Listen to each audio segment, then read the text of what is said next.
اعوذ باللہ من الشیطان الرجیم بسم اللہ الرحمن الرحیم۔ انتہائی پیارے مسلمان بھائیوں، بہنوں، دوستوں، آج ہم دیکھیں گے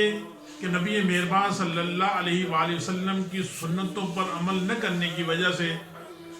کس طرح نقصانات ہوتے ہیں،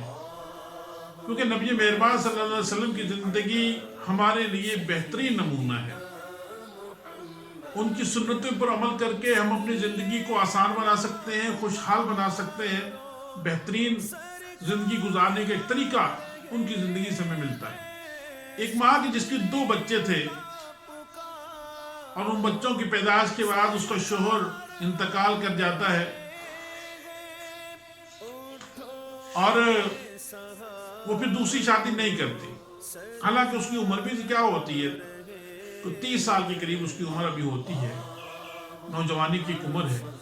لیکن اپنے ان 2 بچوں کی پرورش کے لیے کہ شاید کہ ان کا جو دوسرا باپ ہو وہ ان کو اس طرح سے خیال کر سکے یا نہ کر سکے، ان کی زندگی کہیں تباہ و برباد نہ ہو جائے، اس لیے وہ دوسری شادی نہیں کرتی اور اپنے بچوں کو پڑھاتی ہے، اسکول بھیجتی ہے، محنت کرتی ہے، دن رات ان کے توجہ اپنے بچوں کی طرف رہتی ہے اور وہ بچے آہستہ آہستہ بڑا ہونا شروع ہو جاتے ہیں۔ وہ اسکول تک، کالج تک تو لازم بات اس کے ساتھ رہتے ہیں، لیکن مزید تعلیم کے لیے پھر ایک دن وہ اس گھر سے ایک یونیورسٹی کے لیے نکل جاتے ہیں اور یونیورسٹی میں پڑھنا شروع کر دیتے ہیں۔ اس ماں کو ایک آس ہوتی ہے، ایک امید ہوتی ہے کہ میرے بچے اگر آج میں اکیلی رہتی ہوں تو کچھ عرصے بعد پڑھ کے آ جائیں گے، برسر روزگار ہو جائیں گے اور پھر میری پریشانیاں ختم ہو جائیں گی اور میرے بیٹوں کے ساتھ میں اپنی زندگی بڑی ہنسی خوشی گزاروں گی۔ اور دن یوں ہی بیتے چلے جاتے ہیں۔ وہ ماں ان بچوں کی واپسی کے انتظار کے اندر امید کے ساتھ بیٹھی ہوتی ہے اور پھر آخر ایک دن وہ بھی آ جاتا ہے کہ اس کے وہ دونوں جوان بیٹے یونیورسٹی سے تعلیم مکمل کر کے واپس آتے ہیں۔ اسے جب پتہ لگتا ہے کہ میرے بچے واپس آ رہے ہیں تو اپنے بچوں کی استقبال کے لیے وہ پورے گھر کو سجاتی ہے، وہ بڑی خوش ہوتی ہے، وہ بڑی لگن کے ساتھ، بڑی چاہت کے ساتھ اپنے بچوں کا استقبال کرتی ہے اور استقبال کرنے کے بعد بٹھاتی ہے تو ان کے لیے کچھ نئے برتن اس نے خریدے ہوتے ہیں اور انہی برتنوں میں کیتلی، چینک بھی اس نے لی ہوتی ہے۔ اس جلدی سے اس میں چائے گرم بناتی ہے اور بنا کے اپنے بچوں کو پیش کرتی ہے کہ بیٹا لو اور لو اور اس کے جو ہے اپنی تھکاوٹ دور کرو اور میں تمہارے لیے کھانا بنا دوں۔ بچے پہلے تو کہتے ہیں ماں آپ بیٹھ جائیں، ہم نے بہت ساری باتیں کرنی ہیں، اتنے دنوں کے بعد ہم آئے ہیں، اور ماں بھی یہ چاہتی ہے کہ میں کھل کے اپنے بچوں کے ساتھ زندگی گزاروں گی اب اور بہت ساری باتیں کروں۔ لیکن بہرحال وہ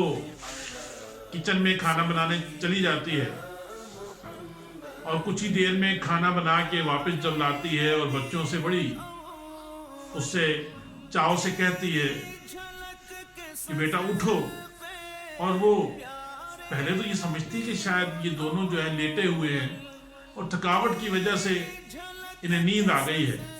لیکن وہ کہتی کھانا گرم گرم ہے، میں اپنے بچوں کو کھلا دوں، بڑے دنوں کے بعد گھر کا کھانا یہ کھائیں گے۔ اللہ اکبر۔ اور وہ انہیں جب جگاتی ہے تو وہ اٹھتے ہی نہیں ہے، جب ہلاتی ہے تو وہ دیکھتی کہ ان کے اندر تو روح باقی نہیں،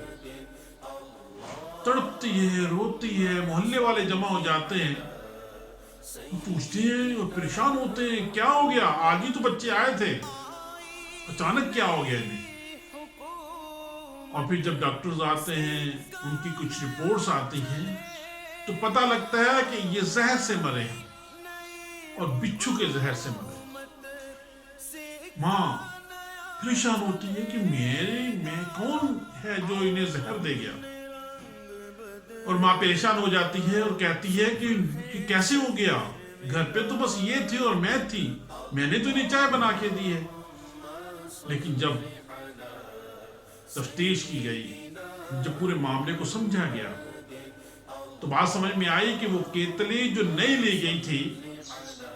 کہ اس کیتلی کے اندر ایک بچھو تھا جسے چائے کے اندر ہی پکا دیا گیا تھا، کیونکہ ماں نے یہ سمجھا کہ کیتلی نئی ہے، اسے دھونے کی ضرورت کیا ہے، تو اس نے اسی کیتلی کے اندر چائے بنائی اور اپنے ان بچوں کو کہ جس کی امید پر اس نے اپنی جوانی لگا دی تھی، خوشیاں قربان کر دی تھی، اپنا جیون قربان کر دیا تھا، انہیں پلا دیا۔ میرے پیارے دوستو، یہ کیسے ہوا؟ اس لیے کہ کیونکہ نبی مہربان صلی اللہ علیہ وآلہ وسلم نے فرمایا ہے کہ جب تم کسی برتن کو استعمال کرو تو اسے دھو لیا کرو۔ نبی مہربان صلی اللہ علیہ وسلم نے فرمایا کہ جب تم کپڑے پہنو تو اسے جھاڑ لیا کرو، جب بستر پر لیٹو تو اس بستر کو صاف کر لیا کرو، اور جب جوتا پہنو تو اس جوتے کو بھی پہلے اندر سے صاف کر لیا کرو، تاکہ کہیں کوئی ایسا کیڑا، کوئی ایسی چیز اس کے اندر نہ ہو جو آپ کو تکلیف پہنچے۔ بس پیارے دوستوں اور ساتھیوں، جب تک ہم اپنے پیارے نبی صلی اللہ علیہ وسلم کی سنتوں کو چھوڑتے رہیں گے، نقصان اٹھاتے رہیں گے۔ اللہ تعالیٰ سے دعا ہے کہ اللہ تعالیٰ ہمیں سنتوں پر عمل کرنے کی توفیق عطا فرمائے۔ وآخر دعوانا الحمدللہ رب العالمین۔ ہماری ویڈیو آپ کو اچھی لگے تو اسے لائک ضرور کر دیجیے گا، ہمارے چینل کو سبسکرائب کر دیں، بیل کے بٹن پر کلک کر دیں تاکہ آئندہ بھی آپ کو ہماری ویڈیوز ملتی رہیں۔ اللہ حافظ، جزاک اللہ۔